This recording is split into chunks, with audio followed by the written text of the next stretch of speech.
welcome to Women That Shred. I have a very special guest who I love this because once again, you and I have never met in person. Like I don't meet people in person. It's all via the internet. So this is great. I have Ellicia Romo. Welcome to the show, Hello. Ellicia. Thanks. I'm super excited to be here with you today. Yeah, we've recently just met or at least introduced once again via social media through Josh Pitts. And so this is really cool. So this is going to be like our very first actual conversation. Yeah, I love it. That's the best.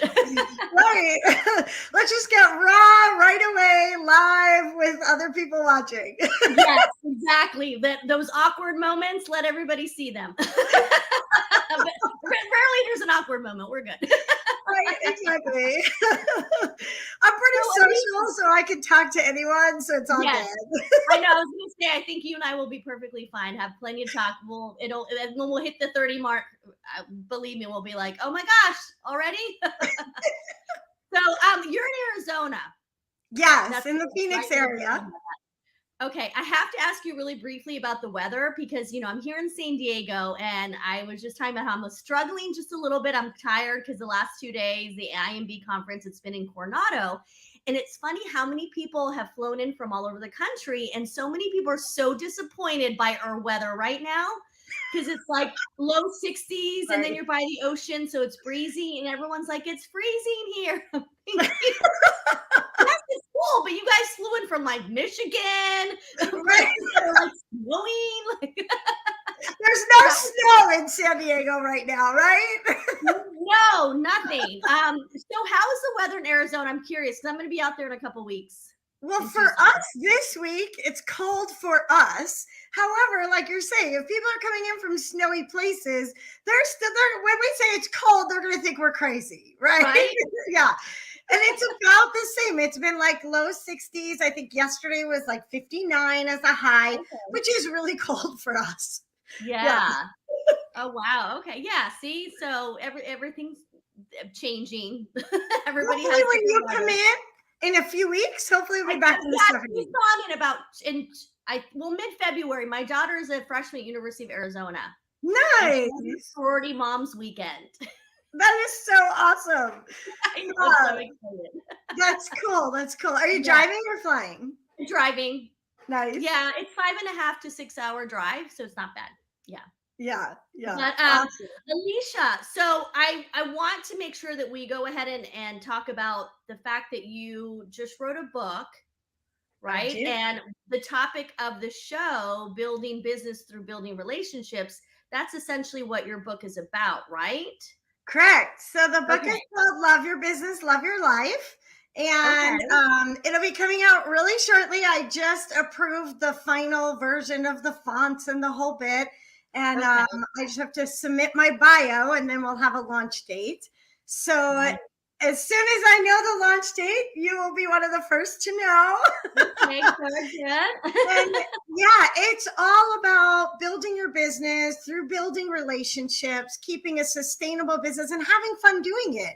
Because if you're waking up and you're one of those people on Mondays going, oh, I got to go to work, right? Like that's not fun. Like who wants to do that? And if you're in business or in sales, you have your own business or you're selling something, truth be told, I believe when you're selling a service, so whether you're real estate, mortgage, like me, loan originator, or sell insurance or investments, anything like that, I feel like it's not about the product. You're not really in a business of houses or loans. You're in a business of people.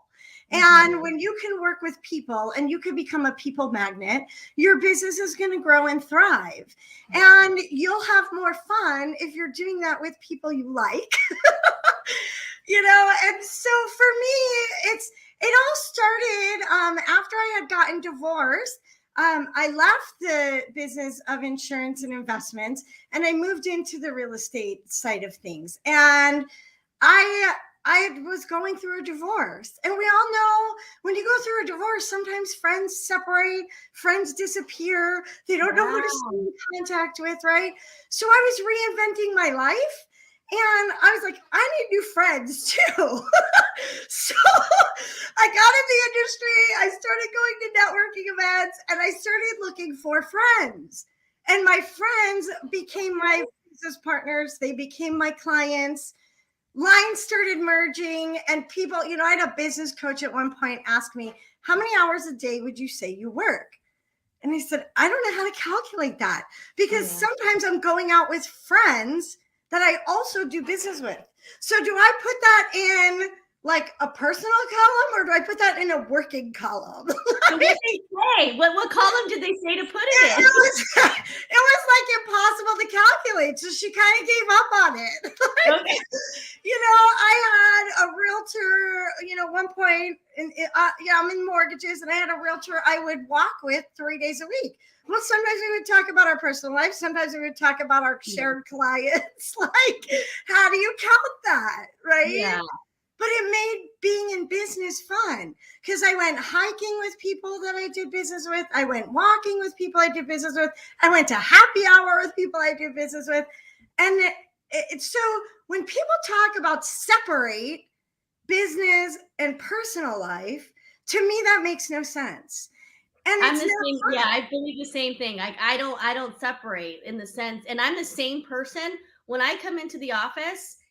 It doesn't like suddenly I walk through the door and suddenly there's like a different Raquel appears, right? Like it's the same crazy. I'm like, hey everyone, like, you're like, here she is. But like, yeah, I'm the same person. So and a lot of my coworkers, like the way we joke around and we'll do stuff together outside of work now. Like, yeah, like I feel the same way, where I don't feel there's a reason to separate the two, but right. And when you're authentic, like what you're talking about, when you say you're the same person, you're authentically you. People will surround themselves with you when they know you, they like you, and they trust you. And when they know the authentic you, they're going to want to do a lot of things with you. If they like you, they don't just like you who you are in the office. They like you as you, right? Yeah. And same thing. Don't you want to work with people that you'd want to hang out with? Like, I like to have Christmas Eve parties often at my house, or, just birthday parties, whatever. If I don't want to invite you to my house for a party, then I probably don't want to do business with you either. If I want to do business with you, you might get an invite. So noted. So if anyone, like people that watch this and they're like, I didn't get an invite. Right. I didn't even think about that. If you didn't get an invite, let's go to coffee and figure out what we can do. Maybe that's a good reason for somebody to, put a little bit more effort into trying to get to have a relationship with you. Because that's the thing, it's an effort too. It is time, energy, effort. I mean, even, the reason why I am kind of exhausted is because at the conference, I would stay after hours with everybody, the bar area, restaurant, just talking, because that's truly where you start getting to know people. And it is tiring at times. Hey, Rob. But I also know it's intentional, right? Like I'm not just sitting there just to sit there. Like I'm sitting there understanding that, like, okay, this is where it begins. Start getting to know someone. And then the next time you see them, it's just even easier. Just like, with someone, like Marsha Davies that I was talking about. Like she's someone that I just like little by little, just getting to know her, getting to talk to her every time. And now, she's like one of my biggest supporters and cheerleaders. And but it took the effort on my end too. Yes. Right. Sometimes we have to decide sometimes, who do we want in our circle? Who do we want as friends? And it's not waiting for people to want to friend us. It's deciding who do we want as friends and making them our friend by what you're saying, like reaching out, staying after at the happy hour, putting yourself in a position to, be next to them and have a social conversation. Ask questions about their life and get to know them, because people are not just the business that they do. Like we can look up anybody online and see, okay, how many deals did they close in the last year? However, that does not tell me who that person is as a person. And I don't choose who I want in my life based on how many deals they closed. No.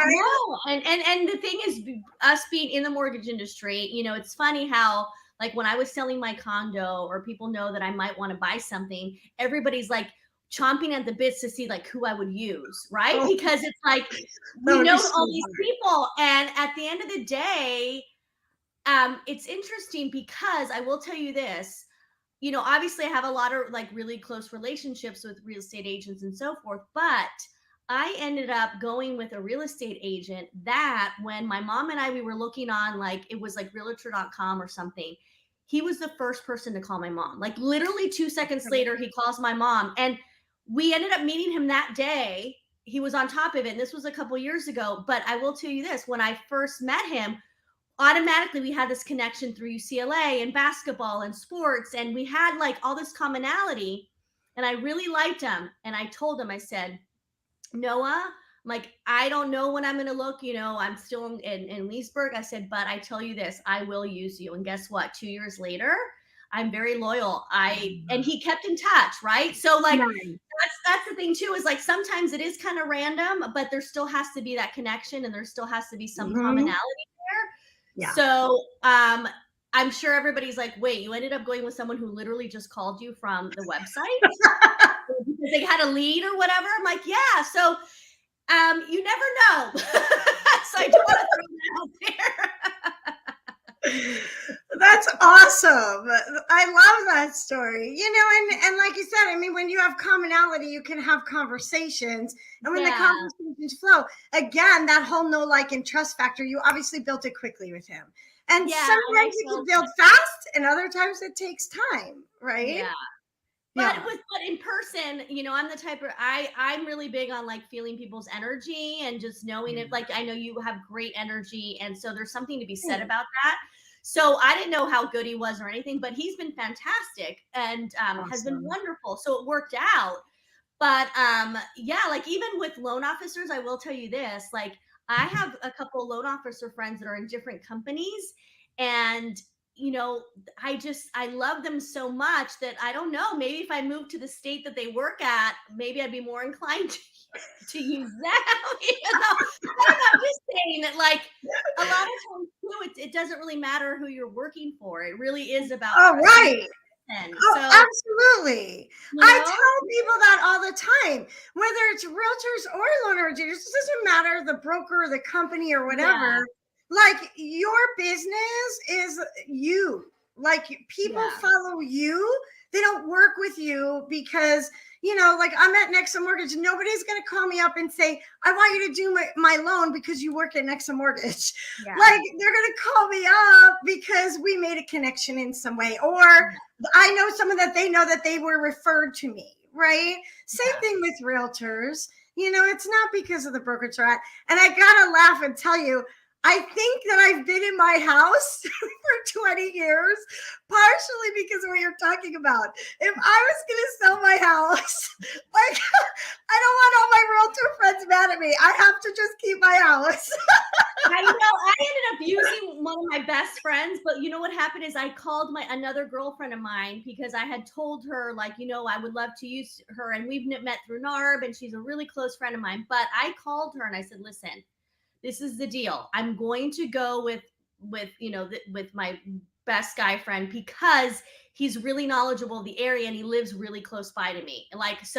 And she didn't live that close by, but I called her and gave her the courtesy of like, hey, I just want you to know, because I would hate for you to think that like I undermined you. And when I told you I would use you, she was actually like so happy that I would like reached out to her. She's like, thank you for like the respect of calling me and letting me know that you're going to use someone else. She goes, of course I understand. And never made things awkward. We're still super close. If anything, it probably made us closer because then she just like respected the fact that I, was willing to like talk to her and call her and not like have it be weird. But yeah, I did have to have that conversation of like, hey, I know I said, but yeah, I know it's a thing though. It really is a thing. Ashley had Dad will pull it up again. I always feel like I'm on the line of, am I asking too many questions about personal life? But I genuinely want to get to know people because it is more than business. I feel you just said if it's genuine and you're genuinely wanting to know about someone, I feel like that's perfectly fine. I mean, I ask questions all the time. Right? I agree with you. I feel like if people feel like they're being inquisitioned or interviewed Yeah. or whatever, that's different. However, if the conversation's flowing and it's a conversation and you genuinely care, you mentioned earlier about energy. And I Yeah. definitely feel like people always can feel our energy and our intentions. Yeah. And if we're in integrity with our intention of getting to know somebody, people know that. If they feel like you're just being too nosy or fake because Yeah, you you know can sense it. Like, I really do believe, like, you're okay. This person's really trying to get something out of me that's not like there's an agenda there. right. Yeah, I feel like you can tell. But yeah, and Ashley's been on my show, and she's wonderful. And I know that Ashley's a very genuine person too. So I'm sure, like Ashley, you're perfectly fine. Awesome. No questions. But yeah, Yeah. I mean, people are more than business. And once again, that's Right. where the commonality, that's how you connect, right? Like a lot of the Right. conversations that I had here at IMB, like at the event, like most of it had to do with our kids, had to do with like maybe some a divorce too. Like they're really, Mhm. it's amazing because I tend to get like really deep into conversation with people right away. Like I'll have never met them, and then I sit down, and by the end of the conversation, they're like, "Whoa, I just told you a lot I about my life." I'm like, yeah, that's one of my superpower. And so what happens is like we get in, they're deep, but like it's, I mean, it can be really intense, but at the same time, like you walk away like really knowing like that person. Yes.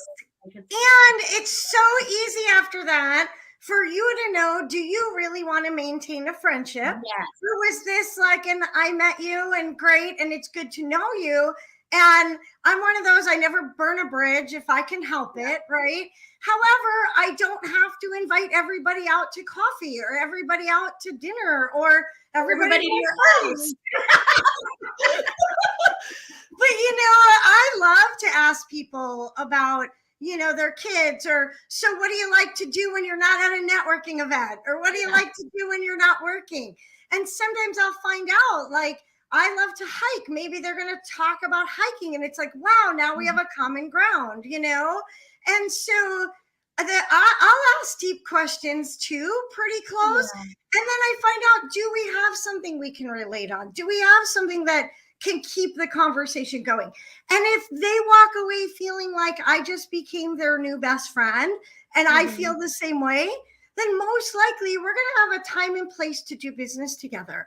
And Yeah. honestly, I'm not obviously doing it for the business, but I believe the business becomes a natural byproduct.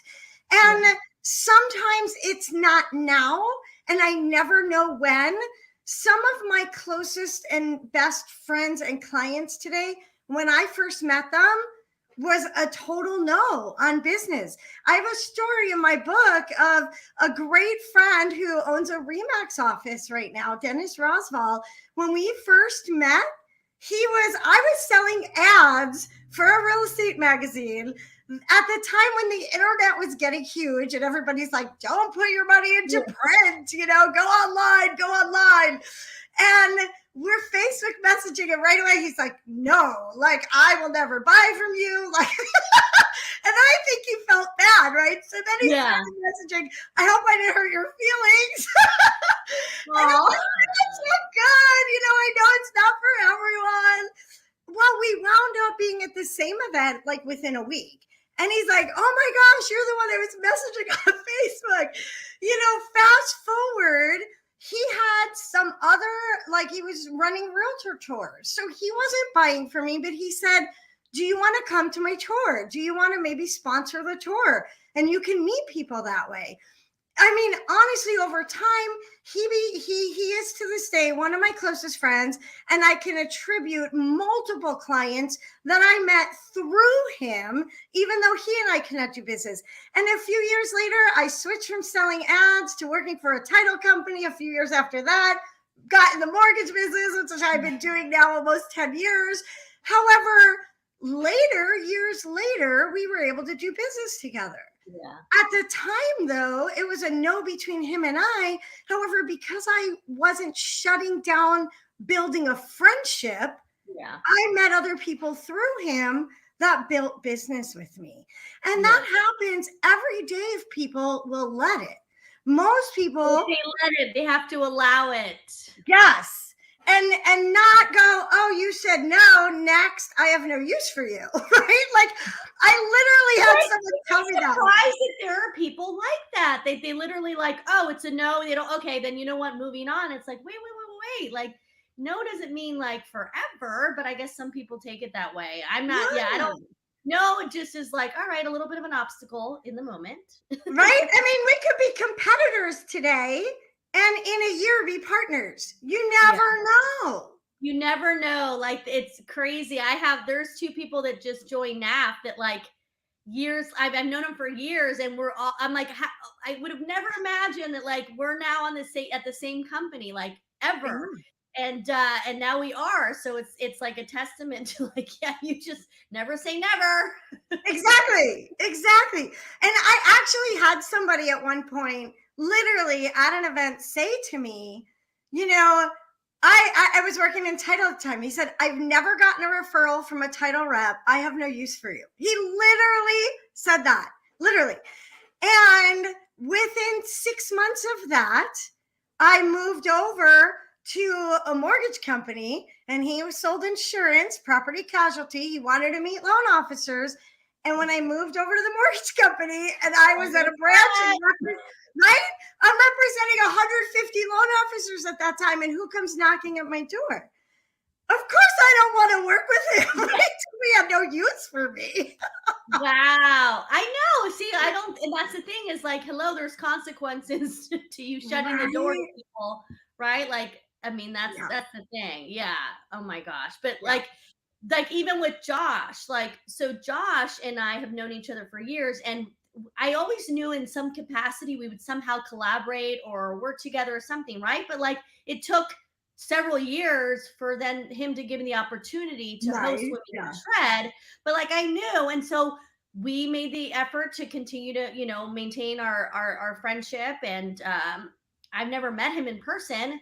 So it goes to show you, like, when people find out that Josh and I have never actually met in person, they're like, that's what? Wild.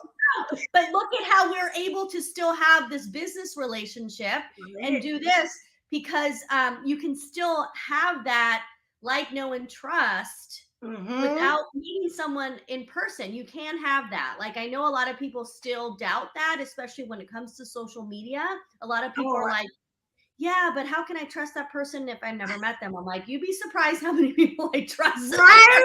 I'm saying one of them. Yeah, thank God for technology. And seriously, when people stand on a stage and they say, get off social media, stop scrolling, I'm like, what? Like, that's how I build some of my relationships. Get on social media, meet people. And you can always take it from online to offline. Online could be your beginning, and at some point in your life, I'm sure you and Josh will meet face to face. And I've had people like that too. And when we get in the same room face to face, oh my gosh, it's like we're running and hugging each other. And you never know that we never met in person. And the bond and the connection and the, oh my gosh, like, it's so excited to see you. It's not meet you. It's like see you, touch you, hug you. That's what happened just in the last couple of days. There are several people in the industry that I've known for years via LinkedIn and having conversations, but never actually in person. So I had some of those moments where literally like you see them from across the room and you're just like, like the movie scene where you're like running and it's slow motion and you hug the person.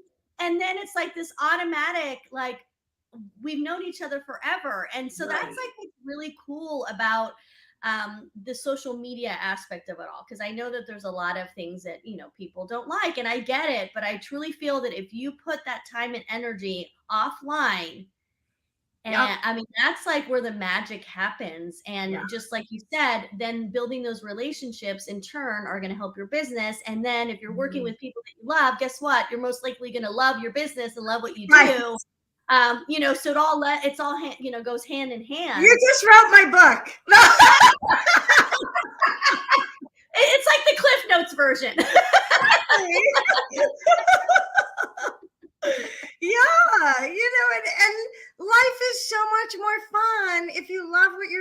all I around. know.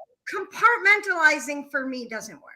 Okay. But Yeah. yeah, it's I awesome. know. I mean, I love what I do too, because for that reason, Yeah, because I wish you would have had a videographer while you were at the networking this last week. I know a lot of times I do wish I had like my own little paparazzi. I did. I don't know if you saw on LinkedIn or Instagram, but I did a little video of like all the people that I saw the first day. So it's funny because being someone that does social media and marketing, I also have to be like, okay, what can I do that not everybody's doing yet? Or, and everybody does selfies. So I did selfie videos. So I was like, all right, this is Awesome. a selfie video. And everyone, kind of waved. And then I put it all together and made a montage and then added a song. So you'll have to see that's on my LinkedIn and my Instagram. But I As soon did as we're that. done here, I'm gonna go look. Yeah, and I did that, and it was so much fun. And I had so many people: Dave Savage with Mortgage Coach, Jim Park with the TMC, like all these people, like they were in the video, and like you look at it, and I'm like, oh my gosh, this is so much fun. That's so cool. I'm making it look like it's a blast, which it is. It is, yeah. I love that. That's like part of my job. Like part of my job is that's why you're good at what you do, right? Because the more you love what you're doing, the better you're going to be at it. And yes, the more I want to like put the time and energy into it and work harder. Like if anything, knowing how good I have it, I truly believe that if your employees know how good they have it and they love it, they're going to work harder because they're going to want to make sure that they keep that job. Like that's how I feel. Like I love what I do. So the last thing I need to have is any reason for anybody to be like, you know what? She doesn't add value anymore. She doesn't really work hard. So I make sure that I'm like, well, you shine in what you do when you love what you do. So it's obvious that you enjoy what you do. Like we can see that through your videos, through your social media, through, like having conversations with you. And, like you said, when you talked about employees, like that is the best way to maintain employees, to maintain a team, like a lot of loan originators, let's face it, it's like, organizing a volunteer army in a sense, right? It is, right? And the same thing with realtors, right? So if they don't love where they're working, if they don't love the company they're representing, they're gonna just move on. So the retention comes, and again, that even goes with when I say like I'm building relationships, my team is the most important people for me to build relationships with. Like if I'm going to grow my income because they're choosing to be a part of my team, they have to be the most important people, of course, outside my family, right? But like, they're the ones like, I got to go to lunch with them. I got to call them. I got to make sure, we're connecting, because it's easy to quit on somebody who does a transaction. It is not easy to quit on a friend. And it's the same thing. Like if you're doing a business deal and something goes wrong in the transaction, people talk about own it right away, have a conversation. Well, along with that, make sure they know you care, and you're building that relationship through caring and kindness and friendship. Because again, you will get more referrals when people know you care about them as a person and they're not just a part of your transaction or your paycheck. Yeah. And also I feel like a lot of employers, they don't realize it's so much more expensive to like bring in people and train them. Like spoil your own people. Like I feel like a lot of times employers, they like hire you on and then they're like, okay, moving on. It's like, no. Retention, you still need to keep me here. So you still need to kind of like recruit me even though I'm still here, right? Like I feel like that's really important too, to have them feel special. Like for sure, because then you're like, all right, I'm not going anywhere because I know that my employer really likes me and they're treating me well. And that's obviously like a whole nother conversation when it comes to the mortgage industry. But it is, like you said, just the relationships are so important, and it does lend to business. And here we go at the 30 mark, just like I said, it just goes like crazy. That was fast.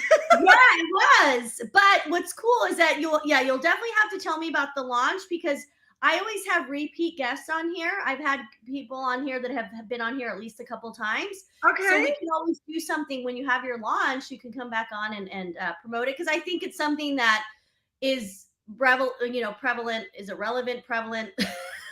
Either I don't way. know. Well, in any industry, not just mortgage. Like that's what's so cool about your Yeah, book. it is relevant and prevalent because it There you happens in go. multiple industries and a lot. Yes. Okay. Yes. My vocabulary sometimes stinks. But Ellicia, thank you so much for coming on. I really appreciate it. And you have the amount of energy that I have, so it was good. Awesome. Well, I really, really appreciate the invite. And, we have to do like a Zoom or a FaceTime or something, get to know each other better. Yes, And yes. this was wonderful. Yes, and thank you for everyone. A lot of people come on the replay, so if you come on the replay, make sure you comment as well. Thank you, Ashley and Rob, and I will see you all next Wednesday. Have a great weekend.